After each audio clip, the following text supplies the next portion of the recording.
What's going on, everybody? Thanks for checking out the Among the Ashes podcast tonight. We're your hosts, Wes and Chris. On this week's episode, we're going to switch it up just a little bit, and we're going to be bringing on a gentleman named Branon Miller from the southern rock band SLICKSON REVOLVER.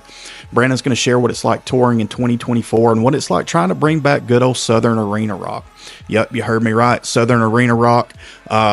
This band takes me back to my childhood, guys. It reminds me of bands like Boston, Journey, Motley Crue.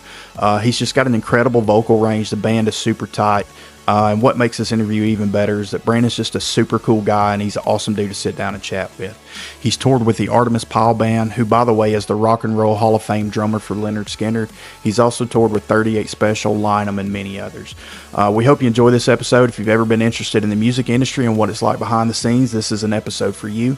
But before we get into that, I just want to take a minute and thank everybody who has subscribed on YouTube or Spotify, Apple Podcasts, or any of our other social media platforms. We really do appreciate it.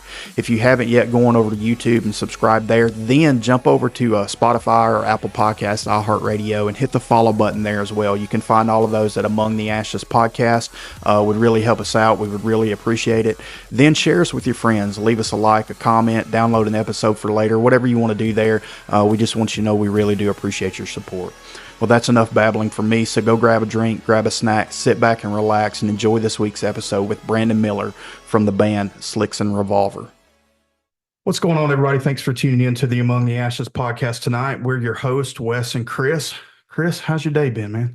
It's been good. It's been good. It's just rainy. Yeah, rainy, thunderstorms. Yeah. Mine started out kind of rough. I jumped up in a good mood, got dressed, ready to go. I was going to come up here and do some work, and I was going to run to the store and grab a drink, and had a friggin' flat tire, man. Oh, that's terrible. So I went to the dump on Friday. No, I'm sorry. I went to the dump yesterday morning. It never fails. If I go to the dump, I pick up something. Oh, yeah. Yeah, absolutely. Yeah. At least it's not, the cloud. We had one of our trucks come in the other day, or roll back, and he'd been out at the dump, and he had about 15 nails. Yeah. In both of his front tires. Yeah. So yeah, it's always fun. I always jump out and kind of scan the ground before I back in, but I don't know if I'd jump out at the dump. You might get something in your shoe. Yeah, you could, man. You could for sure. That screw was all of about an eighth of an inch long. So maybe I need some new tires, you know what I mean? Yeah. With some tread on them, could be possibly it. So well, all right. Well, we got a pretty good show tonight. A good friend of ours, Tommy Black, recommended this guy to us, and they got some good music. Yeah. I was listening to it. They sound really good. Yeah, if you like Southern rock, man, they're pretty on point. So, without further ado, we're going to introduce Mr. Branon Miller with the band SLICKSON REVOLVER. We're going to introduce Mr. Branon Miller with the band SLICKSON REVOLVER. Branon, you there, man? I sure am. How you doing today, buddy? Pretty good. How about y'all? Man, doing good. Little impromptu interview here for us, man. We appreciate you coming on last minute and be willing to do a little bit with us. So, tell us a little bit about Branon. Where are you from, man? I'm originally from Hattiesburg, Mississippi. That's where I'm originally from, and currently residing in Nashville, pretty much full time. Yeah. I still got my place back home, but my kids are there, and but music being up here, I'm pretty much up here about 75% of the time. Yeah. So I know when we talked last week, you were at the beach. How'd that trip go? Went good. It was my son's birthday. He just turned the big 7, so he thinks he's 7 going on 17. Right. Right. So is he the only child you have? I have a daughter that's 10. I got a 10-year-old daughter. Yeah. So I've got 4 kids. My oldest is 20 and my youngest is 10. And it's a journey, man. It's exciting. It happens fast. You wake up and they're grown up, but I fully understand what you're saying with 7 going on 17. My 10-year-old's that way, man. She's 10 going on 40. You know what I mean? Mm-hmm. Yep. She's the boss around here. She tends to mama everybody and kind of rule the roost a little bit. I guess that comes with being the baby, but I don't know. She's a mess. She's a handful. Chris has got a couple of kids himself. Yeah, I got a 10-year-old and a 6-year-old. So we're right there with you, man. So how is life as a father, but being on the road? It's pretty tough, man. Yeah, it really is. It's caused a lot of heartache, and so I don't dive into my personal life very much, but It's been it's been very, very hard being away from them, and causes a lot of issues. But when your life is music and your work is music, you're on its time. Yeah, it ain't on your time, and that's just a sacrifice that we make to to try to make it in this industry. And we're looking at a pretty big break here in the next week or two. I've got my lawyers going over some things. It's looking like we might have a pretty good record deal over the next week or two. So That's awesome. That is awesome. I'm having my lawyers go over everything right now, and we're supposed to have a meeting next week to see what all it entails, because there's always fine print and stuff like that. So Sure. My brother-in-law was in a band for years. They were called Ohio Avenue. They were a Christian rock band, and saw a lot of success. I mean, they traveled full time for probably 5-6 years. And it was always the record deals that come down to, it's like, man, we're so close, but they just want to take everything you got and not do anything for you. So finding the right one, doing the right things, is a tough decision for sure. Yeah, the deal they presented to me was actually kind of surprising. Because this is going to be a stepping stone. It's not a major label. It's like a mid-level. This will be a good stepping stone for us, to help get us out there on a broader scale. And we are going to get distribution through Sony Music, which is great. If I agree to the contract, sure. We'll get distribution through Sony, which will be great. On an international level, we're actually going to officially release Crossroads, our first album, professionally through Sony. The first time I released it about a year ago, was just through DistroKid. But didn't have any money to put behind it, didn't have no means to promote it or to get it out there on a major scale.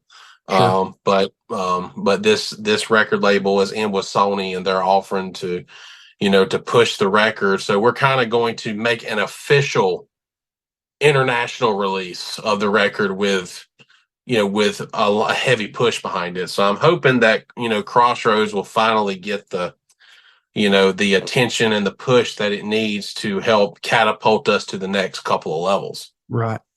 And I mean, that's a freaking amazing to hear. I know with Derek and them on their journey, man, and we have been associated, I guess, with the music industry, not really music industry, but playing shows. Chris and I both were in a worship band and played together. And so we get how hard that is, finding the balance and then making sure that you're doing what's best for everybody in the band as well. It's tough. I was telling Tommy, I never understood why musicians were just so hell bent on pursuing music until we started doing this podcast. And I created something, and to whether or not it looks good to anybody else or sounds good to anybody else, I'm proud of it. And it really kind of made me understand the whole creative side, the artistry side, and what musicians go through, why they're so willing to just sacrifice things. Not that you're sacrificing your family or anything like that, but it is a sacrifice to try to pursue something and pursue your dreams, but also set up dreams for your family as well, and a life for them. So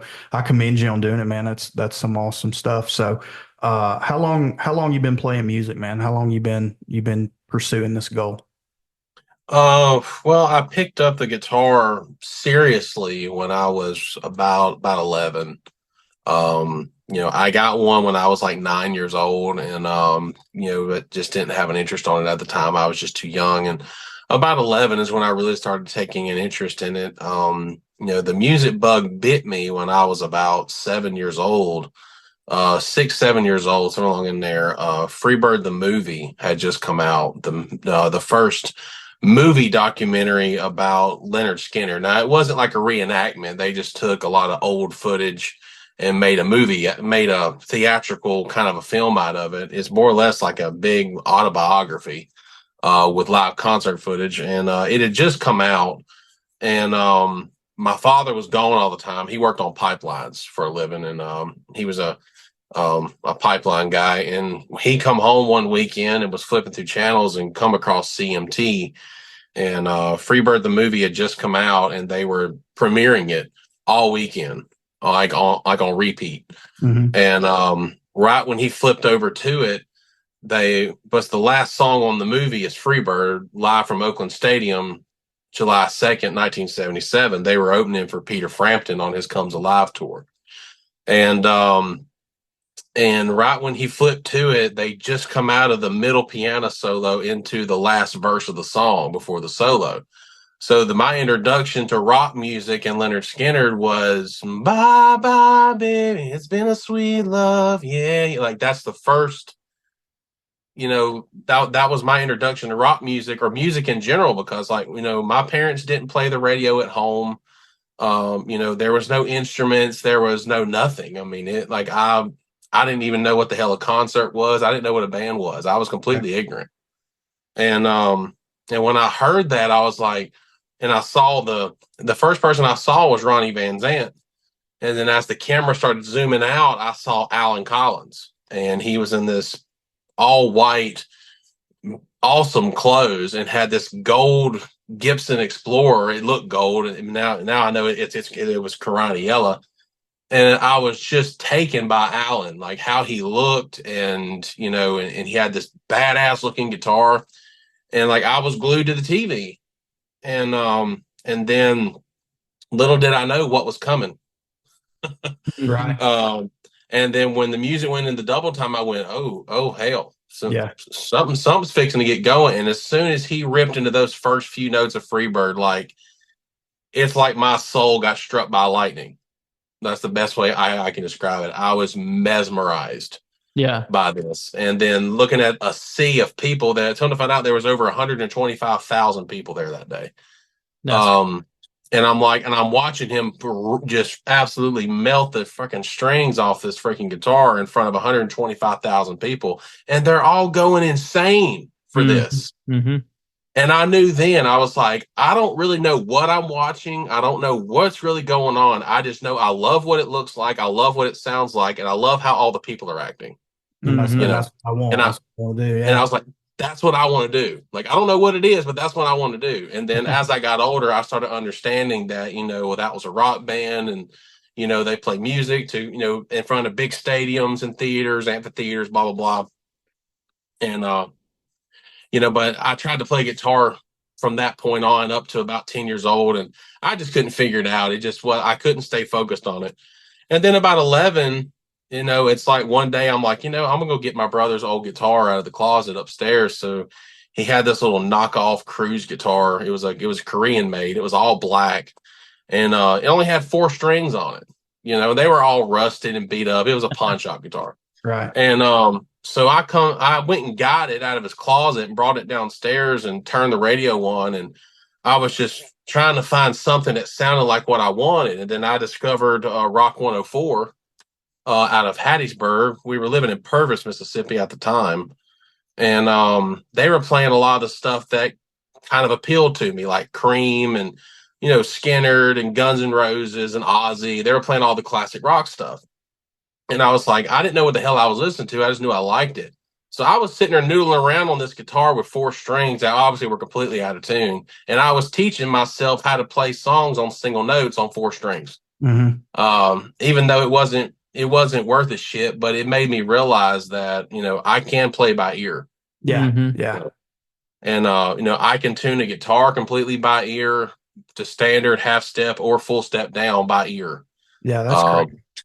If I hear a band playing, I can tell you what the guitars, what they're tuned in, whether it's half step or standard or C, and if it's half step drop and they drop the E string, it's not drop D, it's drop C sharp. Mm-hmm. I can tell. That's crazy. And so, like, I taught myself to play bass out of necessity for our worship band, and have played with some guys who can do that. You know what I mean? But it just never made sense to me. You know what I mean? Like, I cannot hear it. I can hear the bass note. You know what I mean? I can hear the pocket. I can hear the groove. I can stay there. But like, to tune a guitar ain't happening without a tuner. You know what I mean? Yeah. I couldn't tell you if you were off key or not. You know what I mean? And that's, I guess, the difference in a musician and somebody just trying to mess around and play. You were just a guitar holder. Yeah. I was a placeholder. I was the best looking one. So, I just hung out on stage and looked good. He doesn't know, but we just used the bass track on the Mac. Yeah, that's what it was. But yeah, that's pretty incredible to know that you've got an ear like that. Definitely God-given ability, God-given talent there, man. It's few and far between, I would say, and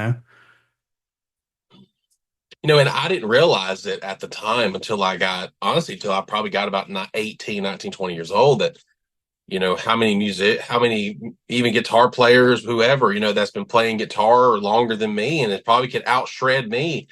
They can't tune a guitar by ear, not that well. Right. But I don't know. I just have this ability that I can tell if it's in standard, E flat, or full step, in C.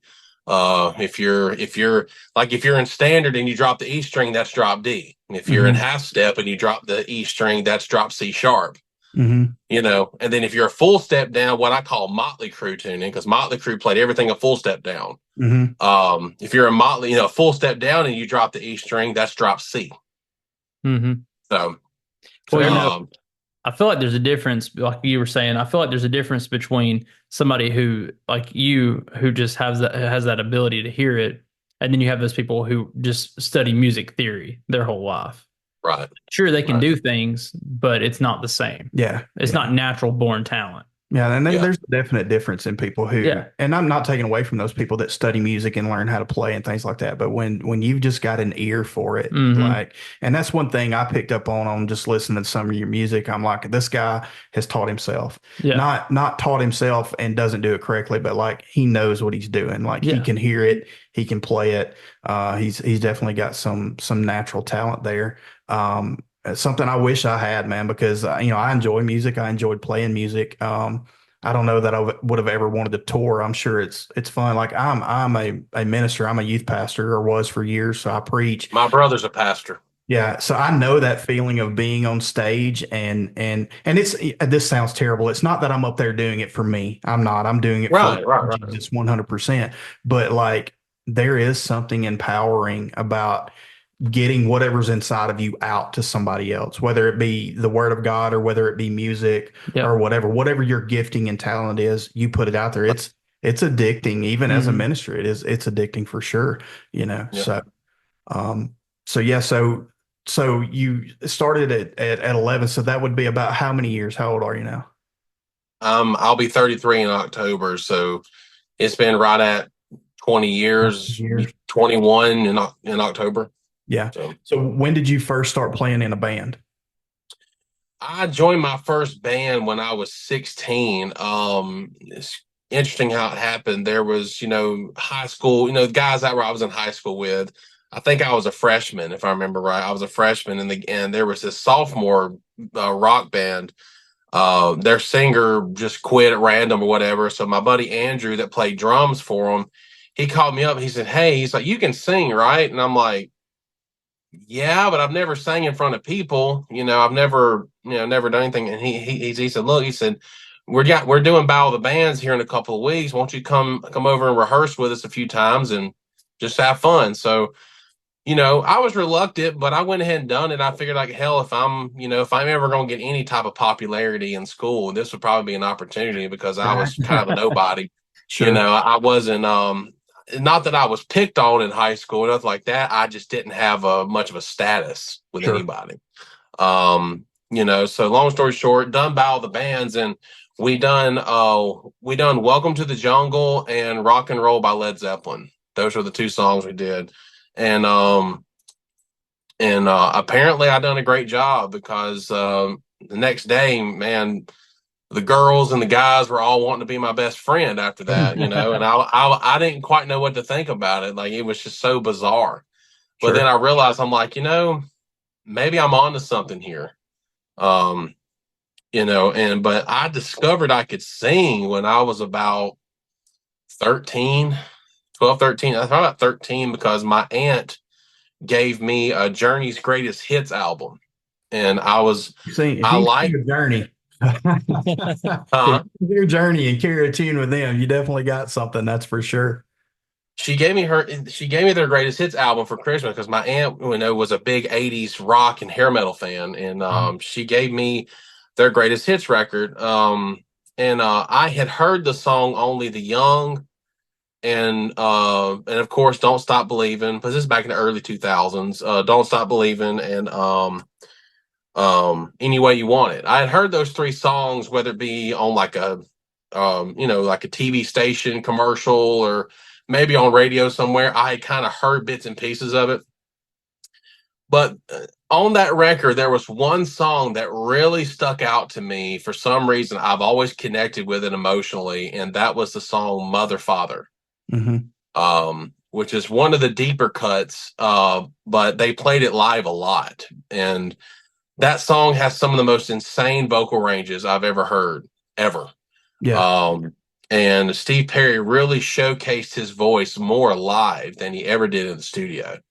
And I started singing along with the whole album. And then when I stumbled across Mother Father, I realized that I could hit these notes, without having to push real hard. And the more I did it, the easier it got. I started building up, my muscles and everything. And I was like, the music that's out there on the radio at the time was like, Shine Down, bands like Cage the Elephant, and Lord, that whole early mid 2000s era. Yeah. Music was all out there, Blink 182 and all those guys. So anyway, the Goo Goo Dolls, all those bands were out there on the rock charts, but none of them sounded or sang like that. Well, the unfortunate thing for that late 90s, early 2000s, they all sounded like Scott Stapp. You know what I mean? Like, I know what you mean. crazy musicians. I saw a TikTok the other day of a guy going through a progression of, late 90s, early 2000s rock. And he started, with Pearl Jam and hit Creed and Nickelback and then ended up at Dave Matthews Band. But, all of them had that same sound. And then when we got to Dave Matthews, he would hit those high breaky notes, Yeah. But not to take anything away from those bands. They were great bands and part of my time, but they're not Journey. They're not. It's crazy to say because those bands are stupid talented, but the vocal ranges of your Axl Roses, your Motley Crues, those bands from the late 70s and 80s, man, those guys did some stupid stuff with their voices. Pretty crazy. Oh, yeah. Yeah, it was very competitive back then because you had Lou Gramm from Foreigner, Brad Delp from Boston, and then you had Steve Perry from Journey, and then you had the guy that sang for what was that? They done that song Hold the Line, not Hold the Line, Lay It on the Line, Lay It on the Line. That song, y'all know the band I'm talking about.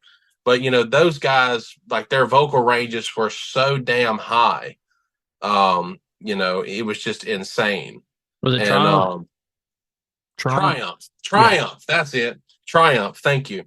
And even REO Speedwagon has some pretty decent range stuff. Chicago has some stuff. That whole late 70s to about from like 1977, 76 to about 1986. Yeah. That whole 10-year arena rock era. Yeah. And then by 86, the hair metal stuff kicked in. You had Poison and it was Motley Crue was already out there, but but Poison took the glam to a whole nother level. Yeah. When I first saw that album, I thought they were girls. I did too, man. I remember my cousin had a poster hanging in their room, and I'm looking at it, and I see Bret Michaels and CeCe DeVille and all of them, and I remember asking her, "Who's the girl in the band?" And she's like, "There's no girls in the band." And I was like, "That's a girl," talking about CeCe DeVille. Right. And I'm ashamed to say that CeCe DeVille was the hottest rocker chick I had ever seen it, and when I was like 5 years old, you know what I mean? Yeah. And find out it's a dude, But crazy, yeah. When I was little, my aunt had their record on vinyl. Look What the Cat Dragged In. Yeah. Yeah. And I saw them, and I remember saying something like, "These girls are pretty," or something like that. And she starts laughing her ass off. She's like, "Brandon," she said, "those are dudes. That's from the hair metal era." But I didn't know what the hell she was talking about. Yeah. CeCe DeVille had hair that most women would have killed for back then.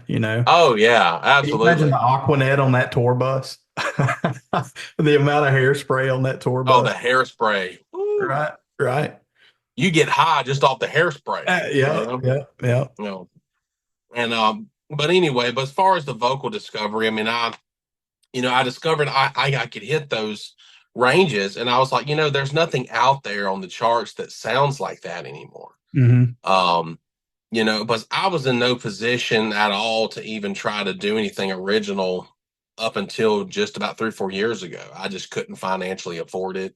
Yeah. You know, and and to be honest with you, I really wasn't ready to do original material because, you know, I kind of had this hope that, well, if I'm performing in Vegas one day or something, you know, and some band walks in and hears me singing, maybe they'll let me come sing with them, you know, an already established classic band.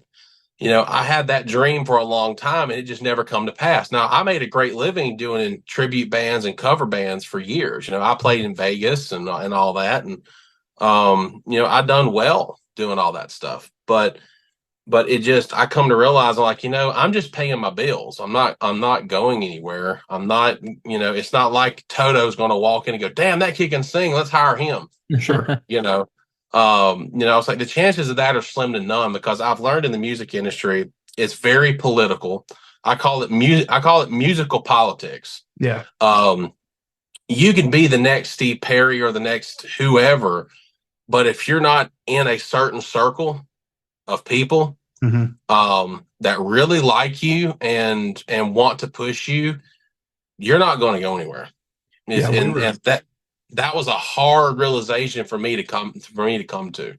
we were having a discussion at work the other day, the whole 6 degrees of separation from Kevin Bacon theory. You know, in other words, you're 6 people away from knowing Kevin Bacon. So just to kind of break this down, my brother-in-law has a friend who works for a guy.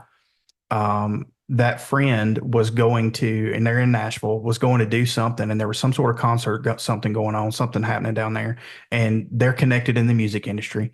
Well, this guy ends up backing into an RV trailer. Well, this guy pops out. He's upset. They're having to file a police report. Well, let me get my boss. And guess who his boss is? Freaking Kevin Bacon. So literally 6 people. Okay.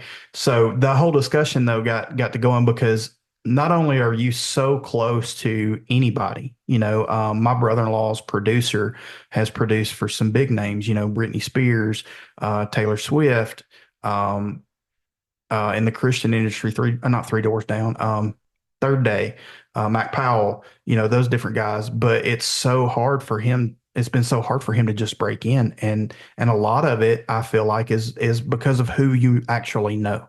You know, It is all the talent in the world. You know, Megan Trainor, All About the Bass. That's the worst song ever, but everybody loves it because obviously she's marketable and maybe she just knows somebody and they play it to death.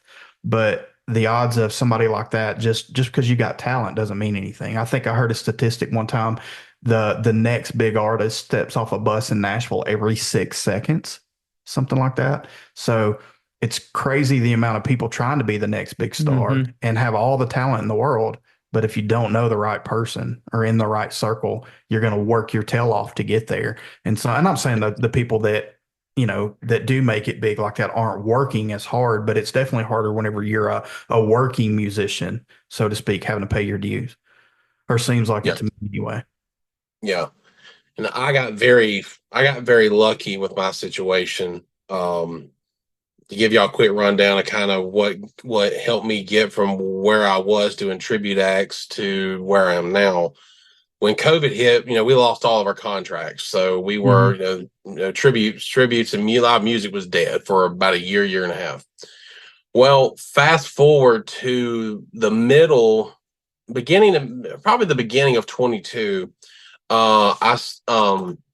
I started doing some Lynyrd Skynyrd tribute acts that were looking for a singer to portray Ronnie Van Zant. And, you know, and I had the Ronnie's hat, you know, and all the stage attire, you know, so I'd done it because the money was great and it was a lot of fun. But I started putting up videos of me playing a lot of Skynyrd music on guitar, and specifically Alan Collins, who's my number one hero. He's the only reason why I even pursued music and picked up a guitar.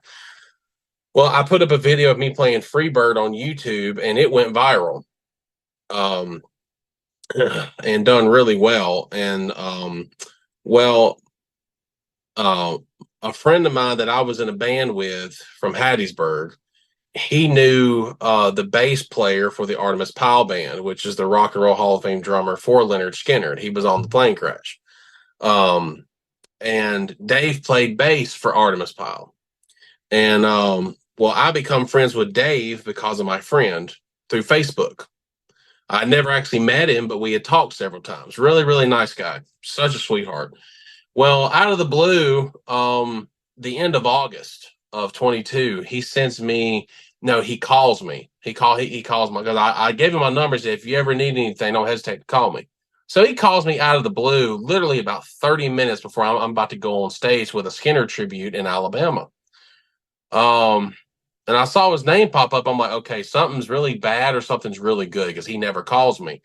So I answered the phone, and he was getting on an airplane because they had just done a big show somewhere out west, and they were flying back. He was flying back to Nashville, and he said, "Look, I'm fixing to get on the plane. I was going to ask you, we need a guitar player to go on tour with us in 38 Special. Are you available?" And plus, naturally, I froze. I was like, "What?" You know. And he said, "Look, I know you can play guitar. I know you can play Alan's parts. I've been watching you for a long time. You know, you got the look, you're young. You know, if you're able to do this tour, let me know something within 24 hours. Oh shit. You know. And well, long story short, I was able to work it out. So I went on tour with Artimus Pile Band and 38 Special. That's what changed the game for me. When I got that gig, you know, I got taken a lot more seriously, is the best way to put it. So I went on tour with them, and that was the time of my life. I mean, playing Freebird every night and playing the solo to Freebird every night, standing in the position where my hero once stood 45 years ago, and turn and look and see Artimus there.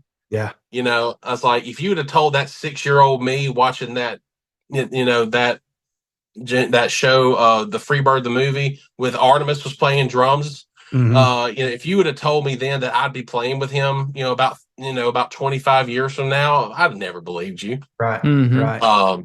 You know, so I done that tour. Well, after it was over, Dave Fowler, he's a record producer as well. You know, he does some, you know, producing and stuff. And he said, "Look," he's like, "you've got a great voice. Have you thought about doing some of your own original stuff?" I'm like, "Well, I mean, I've teetered on the fence about it, but never done it." He said, "Well, look," he said, "if you decide you want to cut some of your own original material, he said, I can bring you in with some of the best in Nashville, you know, and we can cut you a record and see what happens."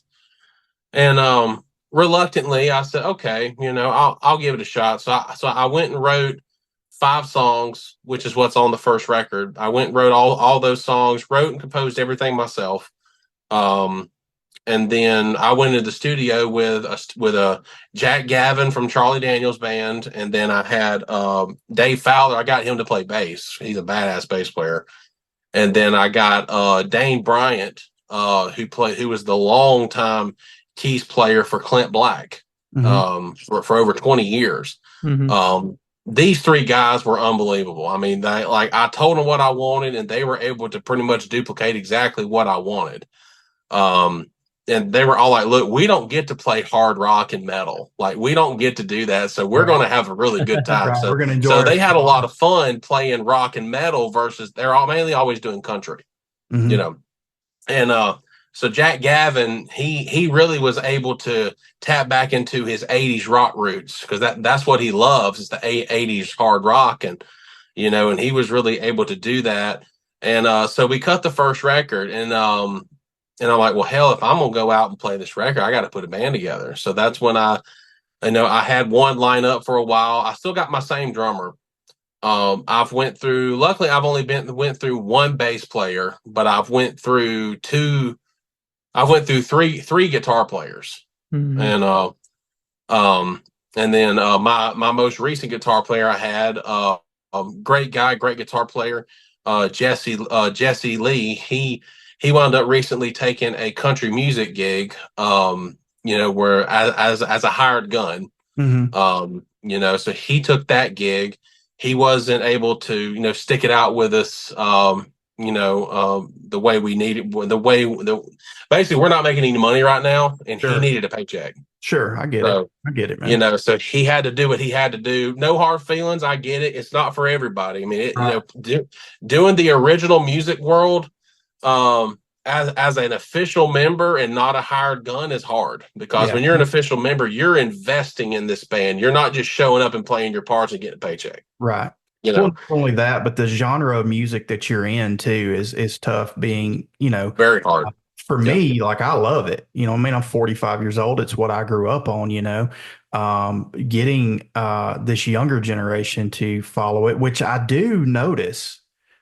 Just my son being 20, like he listens to a lot of the older classic rock stuff, and it's not anything that I ever just really introduced him to because I'm not just a huge music person, Yeah. But I do notice, that coming back around, and I think you got some bands. I can't think of the cover band they're out of Alabama. They play the beach a lot, but they're huge. Oh gosh, I'll think of them The in a Velcro Pygmies. the Pygmies. They have a huge following and what they do, and then you've got bands like Lynum and people like that. They do some of their own music, but then they're more that hair metal, classic rock sound, and but it's a very unique niche, and it's got to be tough to to get out of just doing, well, hey, you sound like you can sing like Skynyrd and play like Skynyrd, so y'all be a Skynyrd cover band. To do original stuff in that genre has got to be tough. You know what I Yeah. mean? But man, I wish it would come back I think huge. it does. I think it is though. I think it's on its way back because I mean, if you notice a lot of the old shirts people are wearing now, like people are getting more More interested 80s, in it the now 80s than what it trend, used to be. clothing wise is definitely Yeah. coming back around and things like that. My daughter had on a Purple Rain shirt one day, and I said, "So you're a Prince fan?" She said, "I don't know who that is." And I said, "Well, baby, you're wearing his shirt." And she said, "Oh, I just liked the shirt." But the greatest thing too is now, Brandon, y'all have TikTok and things like that now too to promote your band that you wouldn't have had if you would have came out when you were younger. Yeah. Or when you were, like if you would have came out in the 80s, you wouldn't have had all the things you have now. So Yeah, I would say social media is a huge help as far as that goes, showcasing your talent and what you do for sure. It's a help to a degree, but they have it. They have it now to where you got to pay to play. No. yeah. It's almost impossible to get something to go viral. Mhm. The chances of that are extremely selective. Oh, trust me, I know, man. I know, You man. know, I'm putting out shorts every day and get 300 views, man. It's tough, I mean, not that our podcast is anything, great and wonderful, but I mean, I feel like I'm pretty close to Joe Rogan. Chris is too. It's just because I'm bald. But yeah, it's tough. It definitely is for sure, man. For sure. Yeah, the biggest thing that sucks now, there's no record industry. No Yeah. one, everyone streams it or watches it on YouTube, whatever. And Yeah. because there's no record industry, ticket prices are through the roof because the artist isn't making any money, Yep. and the amount that it costs to even set up and do a concert on that is outrageous. Yeah. So Mhm. somebody's got to pay for it. Well, since the consumers are not spending $10 or $20 on a record, they're going to hit you elsewhere. So they're going to hit your pocketbook on tickets. Right. Mhm. And even then, you're still, the artist still isn't quite getting the amount of money that they would if everybody would just go back to supporting the bands and buying the albums. Sure. And that's one thing I've always tried to be big on. You know what I mean? If there's somebody I like, I'm buying their songs. Mhm. Now I Right. will sit back and say that there's times I don't buy the entire album. They have one or two songs I like, but I try to buy the entire album, whether I buy it, streaming wise or I like CDs personally. Like I still listen to CDs all the time. But Showing your age. yeah. My kids are like, "What's a CD?" But I get in a truck, I'll pop a CD in and let it roll. I'll listen to that over my phone all day long. But yeah, I can see where that's tough whenever, you're selling your music, but the goal is to sell your music, but nobody's buying entire albums and things like that. Yeah, it's gotta Yeah. be, man, for sure. Well, Well, it's like, and now, I had 77,000 streams last year when the album first come out. I had 77,000 streams, and I broke it down. I'm like, if they were to just buy my song for $2 each person, that listen to it. $2 times 77,000, that's roughly about $144,000. Well, you take taxes off of it, about 30% of that, you'd walk away with roughly about $110,000.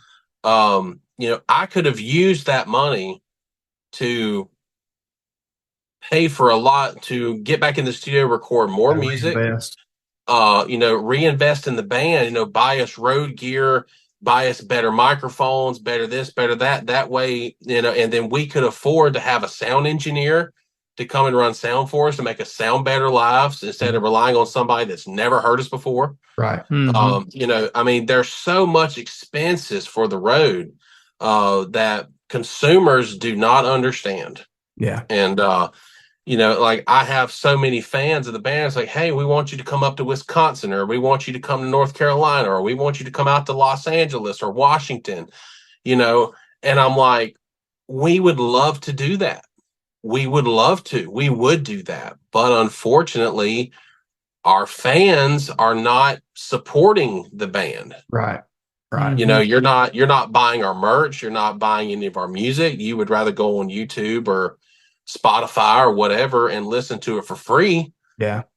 But you want us to come do a show in Washington. Well, guess what? For us to do a show in Washington, you're looking at a minimum $10,000. Yeah. Well, you're looking at $5,000-$6,000 just to get us out there.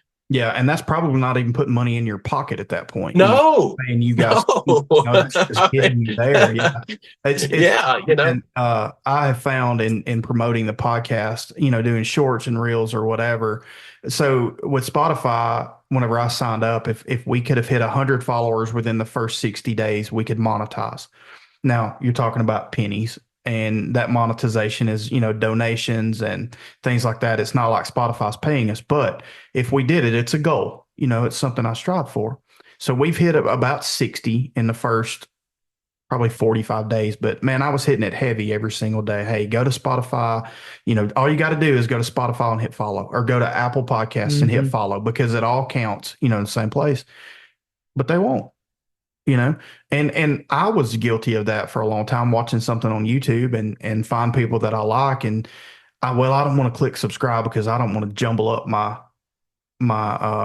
algorithm where it's just showing only that, you know what I mean? But at some point it clicked with me. It's like, this is how these people are making money.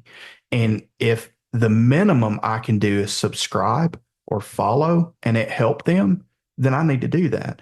And then I've also started trying to buy t-shirts or hats or whatever of the channels I watch and like. And it's the same thing, like I say, with bands. It sucks that we live in a day and a time where if I like your music, all I got to do is find somebody who posted a show, illegally or whatever. They recorded it on their phone and they throw it up, and I can listen to that song, and it has nothing to do with you.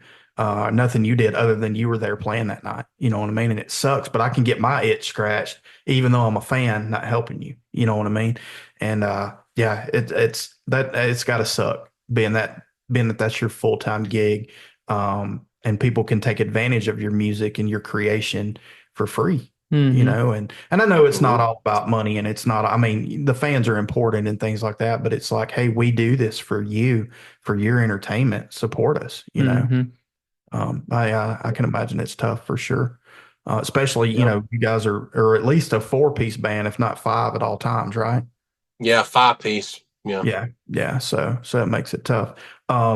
So how long have you known each of the guys in the band? Let's talk about your drummer, Egon.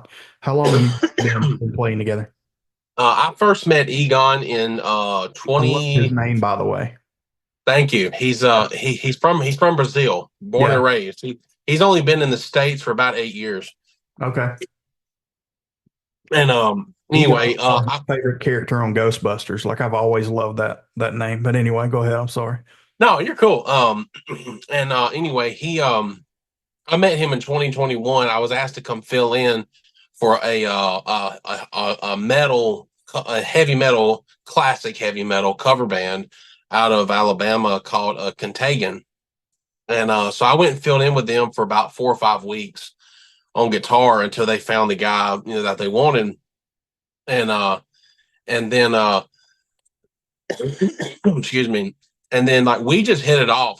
He just he took a liking to me. I took a liking to him. I loved his energy and his personality. When he performs on stage, he's an animal. I mean, he's flipping the sticks and yelling at the crowd and throwing sticks at them. I'm like, I love this dude, and he's able to slap the stick on the snare and it go like 20 feet in the air, and he'll catch it, put it in his mouth, and I mean, it's just he's such an animal. And I'm like, I was like, if I ever decide to do my own band, that's the drummer I would want to have. And he's just a great person. Like everyone loves Egon. Egon's the life of the party. When he walks in, like all attention's on Egon. Yeah. So I've known him since 2021. And then my piano player, I've had him for a few months now. He was originally on American Idol, and I decided to get a piano player because my producer is Kent Wells, the longtime producer for Dolly Parton. And he's certified over 250 million albums sold. He is very, very, very successful. And he said, look, I really feel that you need to go into the direction of arena rock. He's like, with your voice, he said, I know you love the Guns N' Roses stuff. I know you love that hard rock, hair metal stuff. He said, I know you do. He said, I really feel that we could bring back arena rock, into the stuff that you love, like Journey and Boston and Foreigners. I really feel we could bring that style back. So he told me, he said, go find a piano player, but try to find a guy that's young and hungry, that's got youthfulness to him, because unfortunately young women and young girls do not like to look at a bunch of middle-aged men on stage. Sure. No. He said, so go find a young piano player that's good looking. He said Egon is an exception because he still looks great even though he's right at 60. Well, he's Brazilian too, you know what I mean? Right. So, he still looks great. He performs like an animal. He's a great guy. So Egon's the only exception. So everybody in the band is 32 and under. Ryan is only 19, and he's fixing to be 20 in September. He's only, he's 11 years younger than me, but he's born at the end of September. And and then my new my son, like, I can't imagine that, like him, like I'm not ready to let him go. And then here you got a 19-year-old traveling with you playing. That's crazy to me. But anyway, I'm sorry. Go ahead. No, you're good. Well, it's kind of weird because I have a 10-year-old daughter, so he's only like 9 years older than my daughter. Right. But he's like a little brother to me. Anyway, and then the new guitar player I'm looking at, which is he's like a young Eddie Van Halen. The kid is incredible guitar player. He's only 19, but the kid's got the goods. Like, he's got the goods, and he's got a great personality, got great gear, and he's very hungry to get out on the road and play. Like, that's what he wants to do. He doesn't want to just play covers. He wants to get on the road, write music, and he wants to be a star, just like we do. So I'm auditioning him Wednesday. So if he works out, then he'll be our new official guitar player. But what I love about him is he's young, he's energetic, and he can jump off shit. He's like an acrobat. Yeah, exactly. I can't jump off stuff anymore like I used to because of my ankles. I have bad ankles now. Because I used to skate a lot and I ruined my ankles. Yeah. I jumped out the back of a truck at work about 6 months ago and realized that I no longer have any spring in my joints. I just popped over the bed of the truck and I landed and was like, oh my God. And my buddy was like, what's wrong? And I was like, I don't know, but I'm gonna be sore tomorrow. There was no give, there was no cushion, no spring. I just boom, there it was. So I get it. Oh yeah, I get it. Yeah. And so he can jump off of stuff. He'll be very entertaining, because I told him, I was like, when you perform with us, I was like, go overboard. There's no rules in rock and roll. I was like, as long as you hit the notes on time, if you want to jump off the top of a full stack, I don't give a damn. Whatever it takes to get their attention and make it memorable for them to go tell their friends, dude, you got to see SLICKSON REVOLVER. These are crazy. Right. Right. Like whatever it takes to get them there. And and my producer really pushed me to get a band of young people, especially out front, So I'm like, well, I know I'm not particularly young, but I'm not old either. I'm only 32. Then I'll have, hopefully, I got two 19-year-olds that are young and hungry and stupid talented, and then I got my bass player, Jonathan. Jonathan is 30. I think he's 33. I think he's a year older than me. He's 33, and then Egon. So, we'll have a pretty young, lineup for the most part. And our new album that we're in the process, we've already got 9 new songs wrote and composed. We just haven't got into the studio yet because Kent's on call with Dolly constantly. So trying to get in the studio with him is very, very hard because it's hit and miss. Right. And but we're wanting to get into the studio and go ahead and record. Like every time we walk in, we want to record 2 new songs because we already got them down. We just got to record them. And because what's going to happen is if I agree to sign with Curtain Call Records with Sony Distribution, they're going to re-release Crossroads on a professional level and put some money behind it and push it. Yeah. And then, so they're going to release every song on that album 1 every 6 weeks. And I get to choose which songs I want released first. So over the next roughly 6 to 7 months, Crossroads will be re-released as singles, each song. Okay. And then once all those are released, I got to follow it up immediately with new music. Right. So I told my producer, I got a meeting with him on Wednesday. I was like, we need to set up a time at least one day every 4 to 6 weeks for us to come in and record our new songs and get them ready to be released starting in January, February. So what's your recording or your writing process? I guess I know you've got to release these songs, but like, what's your thought process in trying to make all of that happen, but still create new music along the way? How are you balancing that? What's your process in that? Well, we rehearse usually 3 days a week, 6 hours a day. Wow. I mean, we stay rehearsing constantly. Because we got our management with Scott Bartlett and Nick Martin. We got those guys, and I have 2 booking agents on top of that are constantly trying to get us shows. But us being so new, no one knows who we are. Sure. Hard to get anybody to give us a shot. So it's, but like I told my guys, I was like, we are going to stay rehearsing and writing new music. That way, if Nickelback called tomorrow, I wouldn't hesitate to open for them. And not because they're Nickelback, but the simple fact of I know we're ready. Yeah, you can do it. Yeah. We can walk out in front of anybody in this country. I don't give a damn if it's Taylor Swift. She's the biggest artist in the world. We would not hesitate to open for her completely comfortable. Right. It would be nervous as hell to be out in front of that many people. Sure. But as far as accurately nailing our music as a performance, wouldn't think twice. Yeah. Yeah. That's awesome. That's a lot of time invested, but if you're going to know your craft, if you're going to do your craft, you have to rehearse. I can't stand it when I hear bands that say, "Oh, we know the song, we ain't got to rehearse." Yeah. Well, that is most immature that any musician will ever tell you. "Oh, we know the songs, we'll get through them."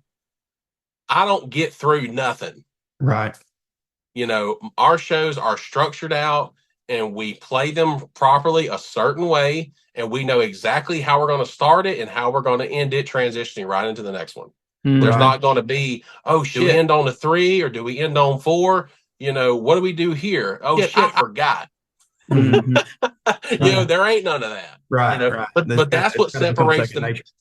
Right. But that's what separates the men from the boys. So it's one of those things I told my guys, I was like, because we're not out there gigging a lot right now, we got stuff coming, but we're waiting. I was like, so while we're waiting, we're going to rehearse 2 to 3 times a week, 6 hours a day, and we'll spend 3 hours run. We'll usually by the time we run our full set, that's an hour and a half. So we run our full set twice. And then we spend the other 3 hours working on new music or talking about different things within the band. So you're working as a band as a whole when it comes to your music. You're not just the sole proprietor of lyrics and music and all that. You're taking from your band and letting them give input. The way we do it is I write most of the lyrics. Now that I have Ryan, he helps co-write certain parts of certain songs that he's helped compose on piano. But I write most of the lyrics. And then As far as our new music goes, 4 of the songs I wrote completely, musically and lyrics. The other 5, me and Ryan co-wrote. As far as the musical composition, we co-wrote the music together, and then 2 of those songs I wrote the lyrics for, and the other 3, me and him co-wrote the lyrics. So it's kind of back and forth. Me and Ryan are kind of the dominant driving force as far as the writing process of composing new music. And then what we do is we get a structure down, and then we show it to the guys, but we're very diplomatic with it. We're like, look, this is a new song idea. We're going to pitch it to you. If you don't like it, we'll scrap it, you know? And there's only been a couple of songs that we've done so far that the other 3 were like, I'm just not feeling it. You know, so we put that on the back burner. We can revisit it later, maybe change the key or change something, blah, blah, blah, you know. But for the most part, everything me and Ryan have wrote together, or that I've wrote and presented to all of them, you know, they've all been very receptive of it so far, which it's really nice to have a band of guys that actually wants to do original music and actually has an open mind, you know, and actually is all on the same page as far as the style. I think that's key in what people don't realize. You know, whenever you got 5 people in a band, you got 5 different personalities, 5 different ideas, 5 different, you know, and a lot of times you've got whoever's the head guy is, no, hell, I'm hell bent on it being my way or the highway. And then you got guys that are in the band that's like, nope, that's not going to work. So whenever you got, you know, 4 or 5 guys around you that collectively say, nope, we're in this together, makes a huge difference. And you can see that on stage, you know, you can definitely, and I know there's, you know, as far as I go, if I was in a band, you know, playing bass, or I wouldn't really care. Whatever you need me to do, tell me to do it. You know what I mean? Right. But I also understand when it comes to rights and publishing and things like that, different ways of getting paid, it can get tricky. But you can tell when those bands are not gelling 100%, when they're strifing the band or whatever else, or they're just doing it to do it. They're not doing it because they're passionate about music and they want to play, but they would play anywhere. It doesn't have to be this band. You know what I mean?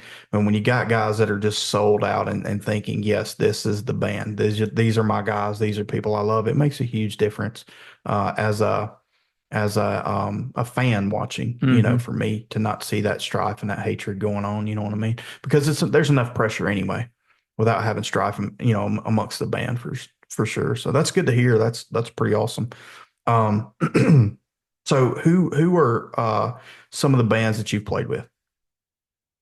I've played with it's funny you mentioned Lynum. I done a lot of shows with them from 2013 to about the time they took a long hiatus, about 2017, 2018, when Jacob got so busy writing and doing original stuff out in Los Angeles. You know, they just took a long hiatus. Well, they've kind of reunited here recently. They done a big festival up in Canada here recently, and so I got turned on to them. So some friends of ours, they actually would come play for our youth group, and they had a band, and the lead singer had to step away, and just family, whatever else, and the name of their band escapes me at this point. But anyway, it's 20 years ago. Forgive me, guys. Daniel and David hear this, they're going to be mad at me because I can't remember the name of their band. Anyway, which band was it? They played with whoever that band was that we brought in. We had the big show at the church, and they played. So the Apologetics played, and then Ohio Avenue played, and then we had them open up, and I can't remember the name of their band. Wasn't like a bod or nothing? No, well, that's where I'm going. That's where I'm going. Okay. Eric ended up playing with them. Anyway, to make a long story longer. Oh, yeah, that band. Yeah. What's the name of that band? I know exactly what you're talking about. But either way, so the lead singer left, and another friend of ours joined the band, and their producer did a lot of producing for Lynum, and he wanted them to get on the ticket with them and do some openers, and the lead singer that had came in at the time was just, nope, I'm not doing it because it doesn't pay enough. But then you got 4 other guys in the band who are doing everything they can to make this dream happen. And the lead singer had all the talent in the world, but his attitude just sucked. It was all about the money, none about the band. You know what I mean? And it made it tough on them. because Lynum was playing and they weren't getting paid, you know. And it's like, dude, you're opening for a fairly well-known band. Do it. Do it because Sometimes you got to take one for the team. that's You right, do. because their fan base is going to become your fan base, you know. Yep. And Yep. that's the kicker. So anyway, sorry to get off on my memory, No, you're good. You're good. my I mean, dementia lane there. So Lynum and who else? I perform with Lynum, then I know Artimus Pile Band and 38 Mhm. Special. Um, let's see. I've jammed with some of the guys from Skynyrd. I played with a rock show, Las Vegas ROX show out of Las Vegas, which was a tribute to Journey, Foreigner, and Bon Jovi. Done those guys, and then I've done a Journey tribute. I've done GNR tributes. I mean, I've done a lot of tribute acts. But as far as like bands that have been signed and out there on the road doing it, I was never in Lynum as a member. I just done a lot of shows with them as a guest. They kind of helped me cut my teeth and get out there. In the mid 2000 teens. They would always invite me to, hey, we're playing down, in Florida at Tailfins, why don't you come down and jam with us? And I jump up and do half a set with them, and it really helped, get me out there in front of more crowds, until I got my big break in Vegas. And, that's what helped me a lot was out there. So any other bands that you've got to share the stage with as a band, like you guys open for somebody or they open for you? See. Not to put you on. Sorry. No, you're good. I'm just trying to think of there's so many bands that I've jammed with over the years, whether it be a full band or it was like half of the band members, that kind of thing. I did get to jam with Doug Aldrich from Whitesnake. That was a lot of fun. And Howard Lee's from Bad Company. That was in Vegas. I did get to jam with those guys. That was intimidating as hell. I'll bet. I bet. Lord, I would have to really think back and reflect on the different artists that I've been affiliated with, been able to jam with, or sing a song with. I'd have to think about it. You've had a pretty stellar career. If you ended it right now, a pretty stellar career on some of the people that you've got to share the stage with and stuff. That's pretty awesome. A lot of people that a lot of people would love to be on the stage with. I mean, that's pretty awesome. Especially being from, little old Hattiesburg, Mississippi, Yeah. I mean, it's definitely been interesting because I was one of the guys that, he won't ever mount to shit. Yeah. Right. I was one of those guys, I was thrown in that bubble, because I had a dream and, I wasn't good enough, right. To do it. And, I'm kind of, me and James Bo Edwards, which plays for a band named Stone Senate. He's an amazing guitar player. He lives up in Moselle, which is about 20 minutes north of Hattiesburg. He's originally from Meridian, but he's considered a Hattiesburger. He plays with Stone Senate. They're doing great, doing their thing overseas a lot. But me and James Bo Edwards and Alcus Hudson, a good friend of mine, they've all had pretty big success throughout their careers. Now I'm a lot younger than them, but we're kind of one of the only three musicians as far as road musicians that have actually went out and done something. But Alcus Hudson is kind of semi-retired. James Bo does a lot of studio stuff around Nashville when he's not playing with Stone Senate. So he's always playing, doing his thing. And then me, I'm still coming up through the ranks, but I've done quite a lot in a short time, and I've been very, very lucky and very blessed to do the things that I've done. It's an impressive resume for sure. It is, for sure, yeah. It took me a long time to get here. It wasn't easy. I made a lot of mistakes. I've pissed people off. When I was younger, I did have a tendency to be too pushy and too persistent because I wanted it so bad.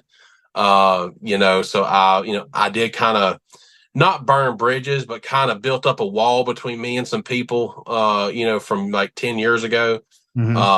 but as I've gotten older, I've matured, I've mellowed out. They've all come back and say, "Look, we're cool," but at the time, you were too abrasive. Yeah. And that's We key in weren't. life, man. If you can learn from your mistakes, you know what I mean? And people show you grace through it, Right, that's key right there, and right. just remember, Tommy made a statement when we were interviewing him, Tommy Black, just talking about the entertainment business. And he said that somebody told him one time, the same people you're meeting on the way up, you're going to meet them on the way down. So you better be nice to them. You know what I mean? At Yeah. some point, they're going up and you're coming down, or you're going up, they're coming down, but you're going to see them again.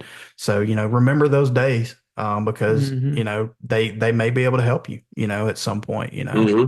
So Yeah, I mean, what, so before we close, we're coming up on time, but sure. anything else you want to talk about there? I mean, anything else you want to throw out other than, Well, I'll cover two things. I've been at this career for right at 16 years. I started when I was 17. I'm about to be 33, so that's right at 16, roughly years. And I'm finally starting to make some headway in the original world, which I've only had SLICKSON for about 2 years now. So I've been able to use my connections that I built over.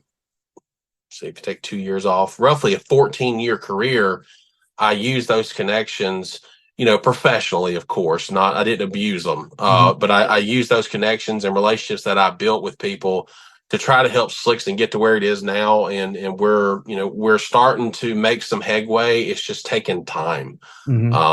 But hopefully this record deal will go through. We get distribution through Sony Music. That'll help out a lot, hopefully. And it's Sony Orchard, which is the distribution division for Sony, is what that is. So we're not getting a record deal with Sony Entertainment, but we're getting the distribution deal through Sony's Orchard distribution, which they cover like 5,000 plus radio stations nationwide. And they'll get they hit all the streaming platforms really hard. They put money behind it to really push you. Right. So that's what we need, is just a big push on a massive level. So we're going to re-release Crossroads on a massive scale, much bigger scale. Because there's roughly 300 something million people in this country, and there might only be 100,000 of them people that actually know who we are. Sure. So we haven't even scratched the surface yet on the amount of people that haven't even heard of us. Sure. So hopefully we'll jump from 50 to 100,000 people that have heard our name to hopefully 2 or 3 million would be great. Yeah. Well, you guys definitely have the talent, man, for sure. You guys have a good sound, and I would listen to it. We'll listen to it. If you're ever in Birmingham, let me know, man. I'll bring a bowl of brown M&Ms. That way you ain't got to worry about your ride. That's right. That's right. Hang out for sure. And yep, go ahead. I was saying the other two things is we have it looks like we have a tour with Faster Pussycat coming up. That's not confirmed, so nobody get on my ass about it. That is not confirmed yet. But we're hoping to have a confirmation by tomorrow or Tuesday. Okay. If we're officially on that tour. So it's a possibility. We may be on tour with those guys in the next few weeks. Up north around like Illinois and Wisconsin, that whole area, Indiana. We're supposed to do about 4 or 5 dates with those guys.